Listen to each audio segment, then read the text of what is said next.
Aujourd'hui, tu peux trouver une seule personne dans la famille, mais qui a bouffé des têtes. Les gens qui sont des têtes d'affiche. Les gens qui peuvent faire l'honneur de la famille de mère. Il est là, en train de bouffer les gens. En train de bouffer les gens. Et vous dites seulement, c'est la volonté de Dieu. C'est la volonté de Dieu. Donc la volonté de Dieu dans votre famille est de mourir avant 50 ans. C'est la volonté. Est-ce qu'il t'a dit que c'est la volonté de Dieu? Et alors, qui arrivera à 120 ans dans ta famille? Bien aimé, écoutez-moi. Au moment de malheur, il faut chercher la face de Dieu. N'accusez pas n'importe qui. Si tu vois que le malheur est à ta porte, la meilleure des choses, prie. Bien aimé, il y a certaines personnes, si ça s'approche auprès de toi, c'est pour te laisser vide. Tu avais l'argent, tu restes pauvre. Tu étais au mariage et tu restes sans mariage. Parce qu'à côté de toi, il y a quelqu'un que Dieu ne t'a pas bien révélé. Je veux dire à quelqu'un dès aujourd'hui où tu m'entends, prie Dieu qui te révèle le cœur de tout ton entourage. Ne laissez pas quelqu'un dormir dans ta maison sans prier. Au moment de la prière, l'homme de Dieu, que personne ne s'honore. L'homme de Dieu, dis-moi, qui est à côté de toi? Qui est dans ton cortège pastoral? Qui est dans les comités pastoraux? Qui est à ta ceinture pastorale? S'il y a un Jonas à ta ceinture, le naufrage ne manquera pas. L'église ne cessera pas de s'abaisser. Tu avais 1000 membres, maintenant tu en as 200. Tu avais 100 membres de l'église, maintenant tu as 20. Est-ce que tu sais ce qui arrive que l'église ne puisse pas décoller? Il y a un Jonas. Il laisse que Dieu te parle. Gloire soit rendue à notre Dieu. Nous avons fait encore grâce de contempler la journée d'aujourd'hui. Je vous bénis de partout où vous êtes. Au nom de Jésus, pour nos téléspectateurs, de partout dans le monde entier, que le Seigneur soit favorable. Nous sommes toujours dans notre grand thème qui nous attire ce malheur. Aujourd'hui, nous abordons notre troisième sous-thème qui dit les hommes ou l'entourage peuvent aussi nous attirer le malheur. Donc si tu ne contrôles pas ton entourage, tu tomberas dans le malheur dont tu n'es pas responsable. Et la Bible dit deux personnes ne peuvent pas marcher ensemble s'ils ne sont pas d'accord. Raison pour laquelle en ce jour, nous voulons informer tout un chacun de nous que ton entourage, ton proche, peut t'attirer le malheur dans la vie. Et si tu n'es pas informé, tu risqueras de mourir pauvre sous la malédiction, pas parce que tu as péché, mais parce que tu es à côté des mauvais, parce que tu es à côté de celui qui doit t'entraîner dans le mal. Nous sommes dans le livre de Jonas, chapitre 1, verset 1 jusqu'à 17. La Bible dit Jonas était le prophète. L'Éternel lui avait envoyé d'aller à Ninive et de prêcher, de prophétiser sur Ninive afin que le pays puisse se repentir et d'échapper à la grande souffrance qui allait tomber sur le pays. Mais Jonas a pris fuite. Il est monté dans le navire pour voyager vers Tarsis. Mais une chose est certaine, il est allé voyager ensemble avec les commerçants, mais lui n'était pas commerçant. Et les commerçants ne savaient pas qui est avec nous. Bien-aimé dans le Seigneur, dis-moi qui est à côté de toi, et je te dirai ce qui t'arrivera demain. Dis-moi qui te fréquente souvent, et dis-moi qui tu fréquentes à chaque moment, je te dirai ce qui t'arrivera dans l'avenir. Beaucoup de gens ont échoué dans la vie. Beaucoup souffrent maintenant. Beaucoup ont perdu le mariage, les voyages. Ils ont perdu le travail. Pourquoi? Parce qu'ils étaient mal entourés. La Bible dit les commerçants ont acheté leurs biens comme d'habitude. On ne sait pas avec quel fonds. Peut-être l'argent d'intérêt. Parfois l'argent emprunté, soit l'argent de la banque, soit l'argent qu'on a payé, soit des champs, tout ça. Et chacun a acheté les marchandises. Il voulait maintenant aller effectuer le voyage et pour aller vendre. Mais malheureusement, ils ont voyagé avec quelqu'un qui n'est pas normal, avec quelqu'un qui ne pouvait pas être aligné aussi dans le voyage, l'homme du nom de Jonas. Bien-aimé dans le Seigneur, dis-moi avec qui tu peux voyager et avec qui tu veux voyager, avec qui tu vas entrer en mariage, avec qui tu veux étudier ensemble, avec qui tu veux marcher, avec qui tu collabores. Aujourd'hui, nous avons les gens qui cherchent des connexions. Veuillez me connecter, veuillez me brancher. Mais il y a d'autres connexions, d'autres branchements qui attirent de malheur de nous le lendemain. Il y a des gens qui sont maintenant dans des magies, dans des fétiches, dans la sorcellerie. Pourquoi? Parce qu'ils sont allés chercher des connexions. L'entourage peut t'attirer le malheur. Tu ne fumais pas, mais tu es fumé à cause d'entourage. Tu n'étais pas adultère, mais là tu es dans l'impudicité, tu es dans l'adultère à cause de ton entourage. Tu n'étais pas Koulouna, tu n'étais pas bandit à main armée. Maintenant tu deviens bandit à main armée parce que tu es dans le mauvais entourage. Ton entourage peut te booster dans les biens, tout comme dans les mauvais. Ils ont fait le voyage comme d'habitude, mais ces jours-là, c'était le voyage pénible. L'Éternel est venu chercher Jonas, sur les eaux bien sûr, et dans le navire. Bien aimé, toi qui m'écoutes, si Dieu t'a appelé, ne fuyez pas Dieu. On ne peut pas fuir Dieu. Si Dieu t'a appelé à les servir, présente-toi, dis seulement je suis là, Seigneur, envoie-moi. Si tu fuis l'Éternel, il te cherchera. Où tu iras, si tu montes au ciel, Dieu est au ciel. Si tu es sur la terre, Dieu est sur la terre. Tu descends dessous de la terre, Dieu est en dessous de la terre. Partout tu peux aller, Dieu est là. Donc on ne fuit pas Dieu. Si tu es appelé à servir, bien aimé, allez servir Dieu calmement et ne fuyez pas. La Bible dit, l'Éternel a envoyé un vent sur les eaux. Et c'était un vent impétueux. C'était le vent qui a donc créé le naufrage sur les eaux. Et le navire n'avait pas moyen de d'évoluer. Et le navire commençait à s'enfoncer. La Bible dit, les commerçants ont commencé à jeter leurs marchandises dans l'eau. Ils ont jeté les marchandises dans l'eau. Bien aimé, il y a certaines personnes, si ça s'approche auprès de toi, c'est pour te laisser vide. Tu avais l'argent, tu restes pauvre. Tu étais au mariage et tu restes sans mariage. Pourquoi? Parce qu'à côté de toi, il y a quelqu'un que Dieu ne t'a pas bien révélé. Je veux dire à quelqu'un dès aujourd'hui où tu m'entends, prie Dieu qui te révèle le cœur de tout ton entourage, qui te révèle le cœur de ton ami, qui te révèle le cœur de ton frère ou ta soeur, qui te révèle le cœur de celui qui te fréquente, même ton professeur, que Dieu te révèle. Que Dieu te révèle.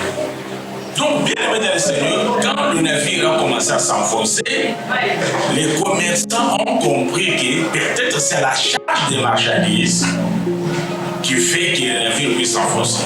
Ils ont commencé à prendre les marchandises et jeter.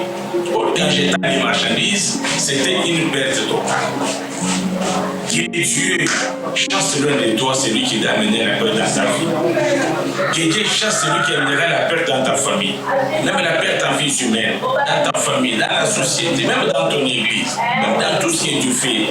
Que celui qui t'amènera la perte, qu'il soit loin de toi. Que le Seigneur les chasse loin de toi. Ils ont jeté les marchandises. Ça les savoir. Ils n'ont pas vendu à perte.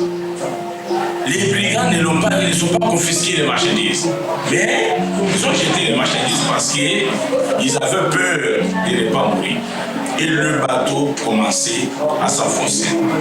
L'homme de Dieu, dis-moi, qui est à côté de toi? Qui est dans ton cortège pastoral? Qui est dans les comités pastoraux? Qui est à ta ceinture pastorale? S'il y a un Jonas à ta ceinture, le naufrage ne manquera pas. L'église ne cessera pas de s'abaisser. Tu avais 1000 membres, maintenant tu en as 200. Tu avais 100 membres de l'église, maintenant tu as 20. Est-ce que tu sais ce qui arrive que l'église ne puisse pas décoller? Il y a un Jonas. Il peut être l'intercesseur. Il peut être dans le partenariat. Il peut être dans la jeunesse. Il peut être dans les conseils de l'église. Il peut être dans les comités restreints de l'église. Que Dieu te fasse grâce, qu'il te révèle tous les Jonas dans ton comité, dans ton église, dans tous les départements, même le département de maman. Si Jonas s'est caché là-bas, que le feu de Dieu le consume et que Jonas puisse libérer ton église, qu'il puisse libérer ta famille, qu'il puisse libérer tes frères. Et c'est là au nom de Jésus. La Bible dit, après avoir jeté les biens, chacun a prié son Dieu de sa manière. Bien aimé, écoutez-moi. Au moment de malheur, il faut chercher la face de Dieu. N'accusez pas n'importe qui. Si tu vois que le malheur est à ta porte, la meilleure des choses, prie. Dites à Dieu, pourquoi cette vie? Pourquoi ce chômage? Pourquoi ce cinéma oncologie? Pourquoi cette stérilité? Pourquoi cette pauvreté? Pourquoi la famille dans ma maison? Pourquoi les troubles? Pourquoi les maladies? Et pourquoi la mort? Le Dieu de la Bible te répondra. Il te révélera d'où vient le malheur. Et ma prière au devant de l'Éternel pour toi qui m'entends, que Dieu te révèle la source de ton malheur. Que tu le saches, même en songe que Dieu te parle, même dans sa parole que Dieu te parle, même dans la prophétie que Dieu te parle. Quelle est la cause de ton malheur? Quelle est la cause de ta souffrance? Quelle est la cause de ta pauvreté? Bien-aimé dans le Seigneur, la Bible dit, après avoir prié, Jonas lui ne priait pas, il était descendu au fin fond du navire et il dormait. Ne laissez pas quelqu'un dormir dans ta maison sans prier. Et au moment de la prière, l'homme de Dieu, que personne ne somnole. Pendant le veillé, que personne ne dort. Pendant le culte, que personne ne dort.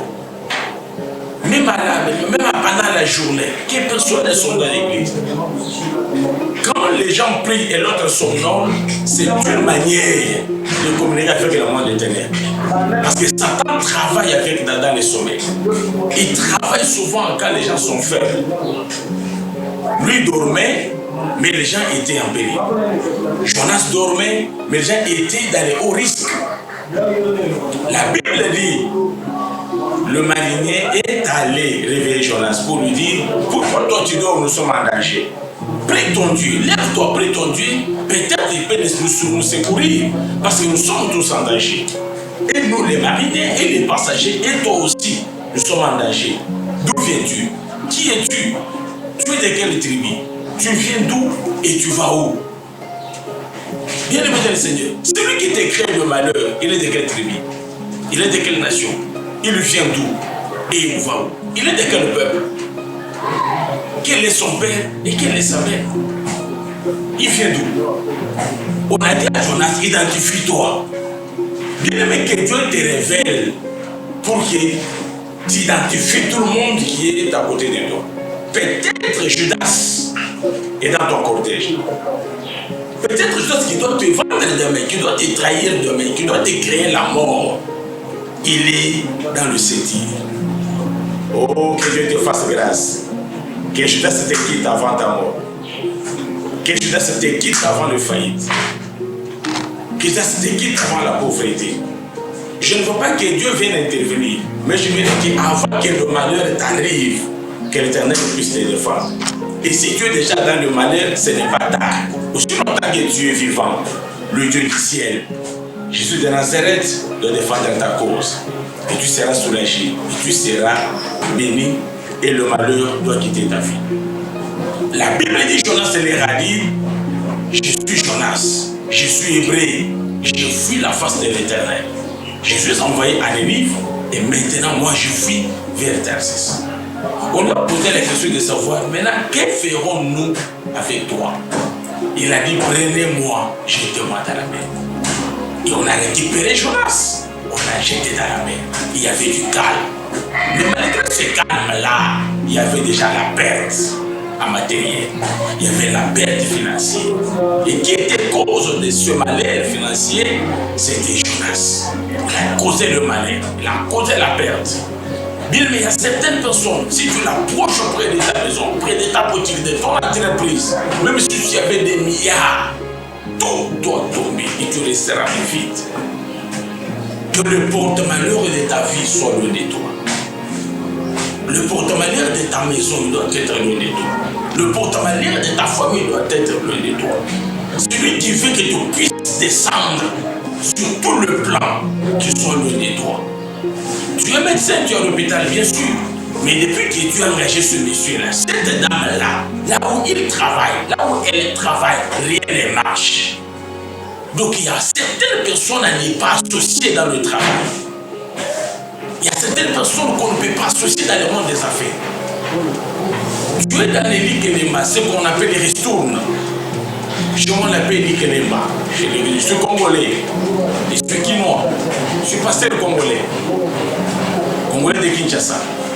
Et ce qu'on appelle Likelemba, ou ristourne en français, les gens mettent l'argent. Ils mettent l'argent pour donner à une autre personne.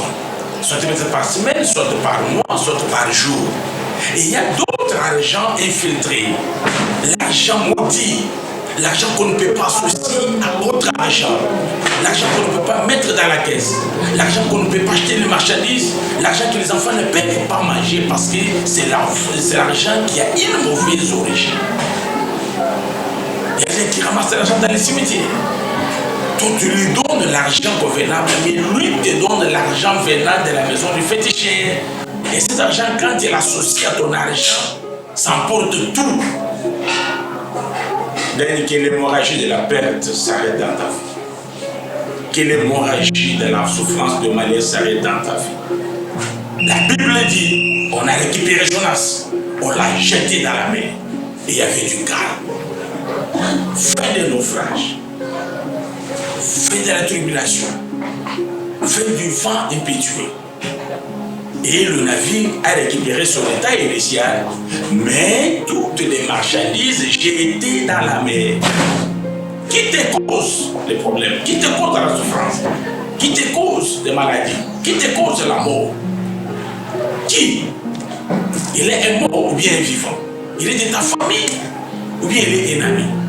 Donc aujourd'hui, bien aimé, retenez que ton entourage peut te créer le malheur. Les amis peuvent te créer le malheur. Parfois, tu peux me poser la question, je marcherai seul, je ne peux pas habiter avec les gens, je dois habiter moi seul. Non, habiter avec les gens, mais que Dieu te révèle leurs pensées, que Dieu te révèle leur cœur, parce que c'est les gens qui sont de leurs reins et qui sont de leur cœur. Vous voyez comment une seule personne a créé la souffrance, une seule personne a créé le malheur à beaucoup de gens, il y a beaucoup de familles. Aujourd'hui, tu peux trouver une seule personne dans la famille, mais qui a bouffé des têtes. Les gens qui sont des têtes d'affiche. Les gens qui peuvent faire l'honneur de la famille demain. Il est là, en train de bouffer les gens. En train de bouffer les gens. Et vous dites seulement, c'est la volonté de Dieu. C'est la volonté de Dieu. Donc la volonté de Dieu dans votre famille est de mourir avant 50 ans. C'est la volonté de Dieu. Est-ce qu'il t'a dit que c'est la volonté de Dieu? Et alors, qui arriveront à 120 ans dans ta famille? Laisse que Dieu te parle. Que Dieu te parle. Maintenant, je te donne un effort. Veuillez maintenant regarder les amis qui t'entourent. La famille que tu as. Le milieu scolaire. Le milieu professionnel. Est-ce que tout le monde t'amène sur une bonne voie? Tu as déjà des propositions de divorcer. Tu as des propositions d'aller toucher au fœtus. On te propose de tomber enceinte. On te propose d'avorter. Et après l'avortement, la mort est là. On te propose d'abandonner le travail. On te propose de commencer à fumer, commencer à boire. N'oubliez pas, la Bible dit, une mauvaise compagnie ne bénit pas. La mauvaise compagnie. Si tu as des mauvais amis, des mauvais collègues, demain tu tomberas. Tu peux résister aujourd'hui, mais pas demain. Donc voilà pourquoi, bien aimé le Seigneur, parler du Saint-Esprit, qui nous attire ce malheur. Les hommes peuvent attirer le malheur. L'entourage peut attirer le malheur, comme Jonas vient d'attirer le malheur dans la vie de plusieurs commerçants de Tarsis, comme Judas a attiré le malheur au Seigneur Jésus. Donc, d'autres malheurs, ce n'est pas le péché.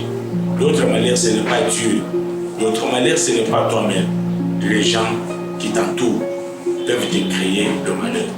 Jusqu'ici, laisse que le Dieu de la Bible nous bénisse tous au nom de Jésus-Christ. Amen.